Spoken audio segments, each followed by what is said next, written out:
इस साल कब रखा जाएगा करवा चौथ व्रत?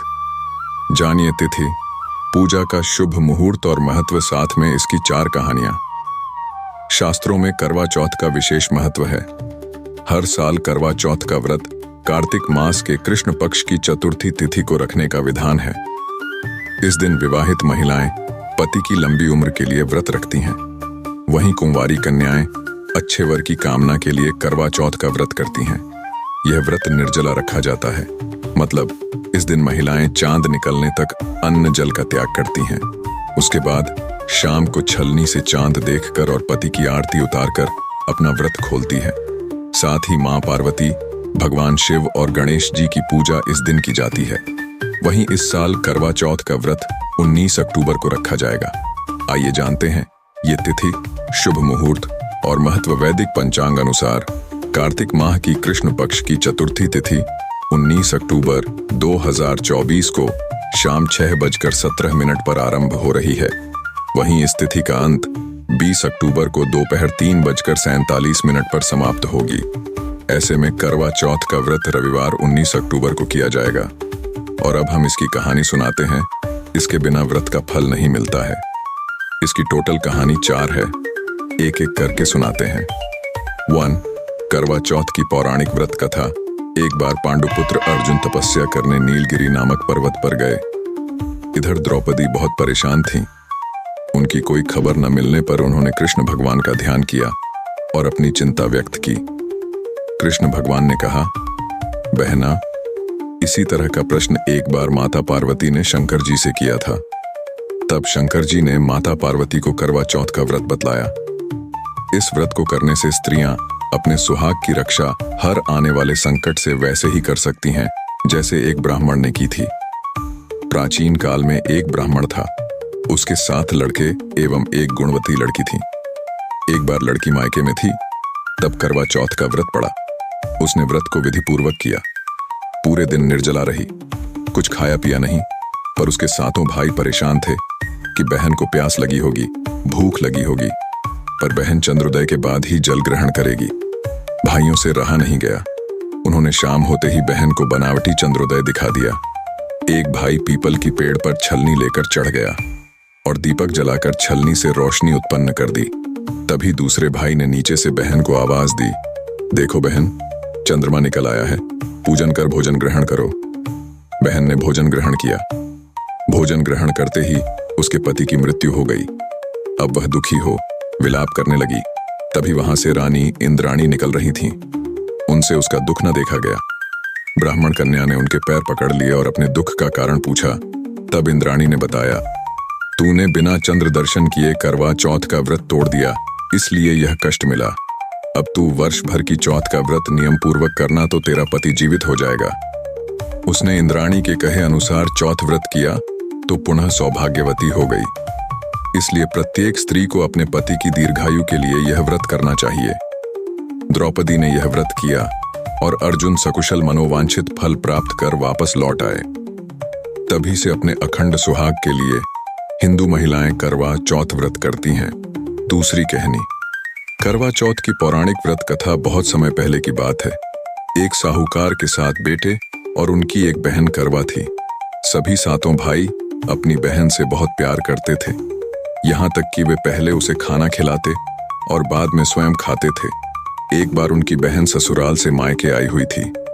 शाम को भाई जब अपना व्यापार व्यवसाय बंद कर घर आए तो देखा उनकी बहन बहुत व्याकुल थी।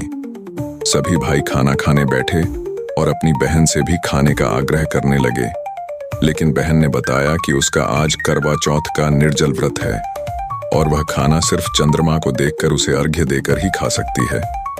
चूंकि चंद्रमा अभी तक नहीं निकला है, इसलिए वह भूख प्यास से व्याकुल हो उठी है। सबसे छोटे भाई को अपनी बहन की हालत देखी नहीं जाती और वह दूर पीपल के पेड़ पर एक दीपक जलाकर चलने की ओट में रख देता है। दूर से देखने पर वह ऐसा प्रतीत होता है कि जैसे चतुर्थी का चांद उदित हो रहा हो। इसके बाद भाई अपनी बहन को बताता है कि चांद निकल आया है, तुम उसे अर्घ्य देने के बाद भोजन कर सकती हो। बहन खुशी के मारे सीढ़ियों पर चढ़कर चांद को देखती है। उसे अर्घ्य देकर खाना खाने बैठ जाती है। वह पहला टुकड़ा मुंह में डालती है तो उसे छींक आ जाती है। दूसरा टुकड़ा डालती है तो उसमें बाल निकल आता है, और जैसे ही तीसरा टुकड़ा मुंह में डालने की कोशिश करती है तो उसके पति की मृत्यु का समाचार उसे मिलता है। वह बौखला जाती है। उसकी भाभी उसे सच्चाई से अवगत कराती है कि उसके साथ ऐसा क्यों हुआ। करवा चौथ का व्रत गलत तरीके से टूटने के कारण देवता उससे नाराज हो गए हैं और उन्होंने ऐसा किया है। सच्चाई जानने के बाद करवा निश्चय करती है कि वह अपने पति का अंतिम संस्कार नहीं होने देगी और अपने सतीत्व से उन्हें पुनर्जीवन दिलाकर रहेगी। वह पूरे 1 साल तक अपने पति के शव के पास बैठी रहती है, उसकी देखभाल करती है। उसके ऊपर उगने वाली सुईनुमा घास को वह एकत्रित करती जाती है। 1 साल बाद फिर करवा चौथ का दिन आता है। उसकी सभी भाभियां करवा चौथ का व्रत रखती हैं। जब भाभियां उससे आशीर्वाद लेने आती हैं तो वह प्रत्येक भाभी से यम सुई ले लो, पिए सुई दे दो, मुझे भी अपनी जैसी सुहागिन बना दो, ऐसा आग्रह करती है।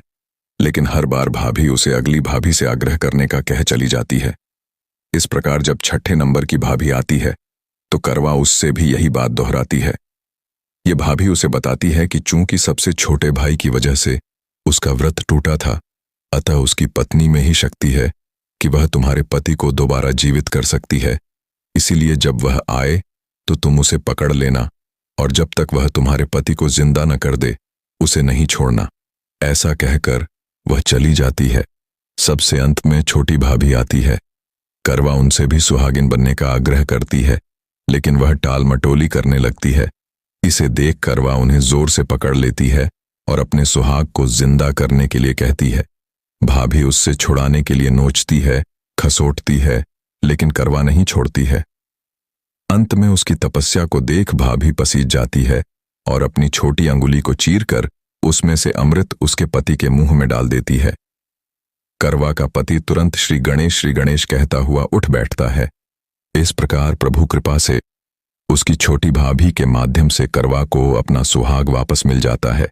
हे श्री गणेश, मां गौरी, जिस प्रकार करवा को चिर सुहागन का वरदान आपसे मिला है, वैसा ही सब सुहागिनों को मिले। तीसरी कथा कुछ इस प्रकार है। इस कथा का सार यह है कि शाक प्रस्थपुर वेद धर्मा ब्राह्मण की विवाहिता पुत्री वीरवती ने करवा चौथ का व्रत किया था। नियमानुसार उसे चंद्रोदय के बाद भोजन करना था, परंतु उससे भूख नहीं सही गई और वह व्याकुल हो उठी।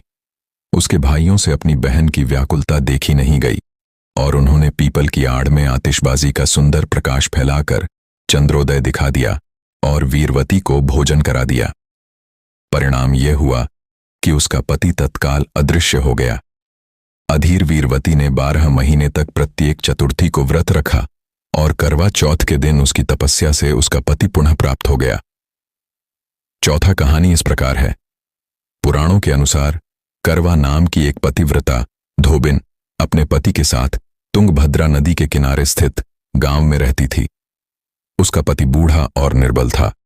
एक दिन जब वह नदी के किनारे कपड़े धो रहा था, तभी अचानक एक मगरमच्छ वहां आया और धोबी के पैर अपने दांतों में दबाकर यमलोक की ओर ले जाने लगा।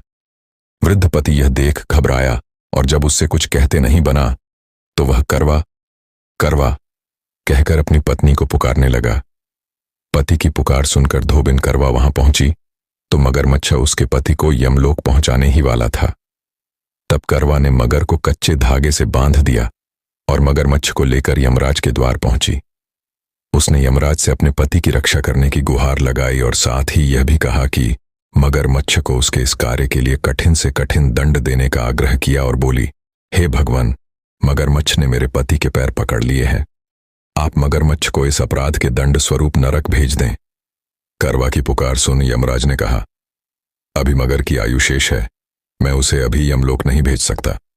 इस पर करवा ने कहा, अगर आपने मेरे पति को बचाने में मेरी सहायता नहीं की तो मैं आपको श्राप दूंगी और नष्ट कर दूंगी।